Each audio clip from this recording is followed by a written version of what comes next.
अगर आपसे कहा जाए कि आप 1 लाख रुपए ले लीजिए और आपके पास जितनी ज़मीन हो, जितने मकान हो, आपका पूरा घर सरकार को दे दीजिए, तो क्या आप सरकार को अपनी ज़मीन देंगे? ऑब्वियसली नहीं देंगे और आप सरकार से पूछेंगे कि भैया हमारी मर्जी के बिना आप हमारी ज़मीन कैसे ले सकते हैं। और यही कहानी हो रही है एमपी के छतरपुर और पन्ना जिले के कुछ गाँव, जहाँ केन बेतवा लिंक परियोजना के तहत एक नहर बनाई जा रही है जो कि 221 किलोमीटर लंबी है। एंड इस नहर को करीबन 21-22 गाँवों से निकाला जा रहा है एंड इसके चक्कर में गाँव के गाँव डूब रहे हैं। और ये ज्यादातर जो गांव थे वो ट्राइबल्स के थे। एंड आजकल आपने न्यूज में भी देखा होगा कि बहुत सारे ट्राइबल्स जो छतरपुर और पन्ना जिले के कई गांवों में अपना विरोध जता रहे हैं। बहुत सारे लोग अनशन पे बैठे हुए हैं, कुछ आधे गहरे पानी में बैठे हैं, कुछ लोगों ने अपनी असली चिताएं बनाई हुई हैं, चिताओं पर लेटे हुए हैं, जो अपना विरोध जता रहे हैं सरकार से कि सरकार ने उनकी जमीन तो ले ली है, सरकार ने उनके मकान तो गिरा दिए, लेकिन बहुत सारे ऐसे लोग हैं जिनको उनका उचित मुआवजा ही नहीं मिला है। बहुत सारे लोगों को मुआवजा इन्होंने दिया है लेकिन बहुत ही कम मुआवजा दिया है और कई सारे ऐसे लोग हैं जिनको मुआवजा मिला ही नहीं है। एंड आज ये बात बहुत सारे न्यूज चैनल्स में आ रही है,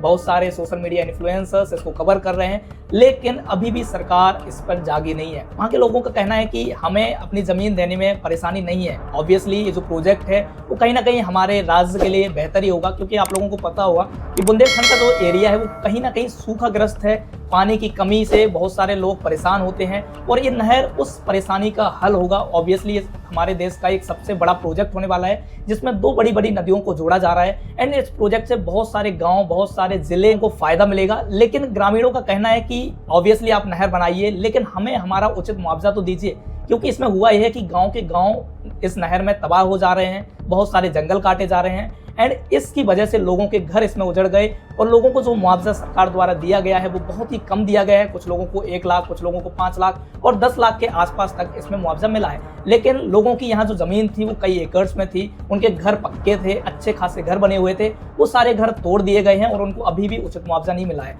ना ही उनको कोई पुनर्वास की जानकारी दी गई है कि आपको आपके घर के बदले घर दिया जाएगा या फिर आपको पैसे दिए जाएंगे। तो लोगों का विरोध जमीन ना देने के लिए नहीं है, वो कह रहे हैं कि आप जमीन ले लीजिए लेकिन हमें उचित मुआवजा दीजिए। एंड अभी 2-4 दिन पहले ही राहुल गांधी जी ने भी इसके बारे में बातें करी हैं, वो वहाँ के गांव के लोगों से मिले हैं। तो ये काफ़ी अच्छी पहल है कि हमारे बड़े बड़े पॉलिटिशियंस भी इस पर ध्यान दे रहे हैं। बाकी हमारे छतरपुर जिले के जो कलेक्टर साहब हैं उनसे भी हमारी रिक्वेस्ट होगी कि इन लोगों की जो भी परेशानियां हैं उनका उचित टाइम पर हल किया जाए एंड जिन लोगों के घर टूटे हैं उनको उनके घर का उचित मुआवजा दिया जाए, क्योंकि मुझे खुद पता है कि घर जाने से कैसा लगता है। इवन हमारा खुद का घर भी हाईवे में गया है, मैंने इस पर कई सारी वीडियोज भी बनाई है, बट स्टिल अभी भी हमारा केस पेंडिंग है। तो कलेक्टर साहब से हमारी भी रिक्वेस्ट होगी कि सर जो सागर कबरई हाईवे का चौड़ीकरण हो रहा है उसमें भी बहुत सारे लोग इस चौड़ीकरण से परेशान हैं एंड उन लोगों को उचित मुआवजा नहीं दिया। सारे लोगों के घर चले गए हैं और उनको मुआवजा 4-5 लाख रुपए ही दिया गया है। तो लोगों का कहना है कि विकास से हमें कोई दिक्कत नहीं, और वैसे भी विकास हमें तभी तक सही लगता है जिसमें हमारे आम लोगों का नुकसान ना हो। अगर आम लोगों का नुकसान हो रहा है तो फिर ऐसे विकास को हम सपोर्ट ऑब्वियसली नहीं करेंगे।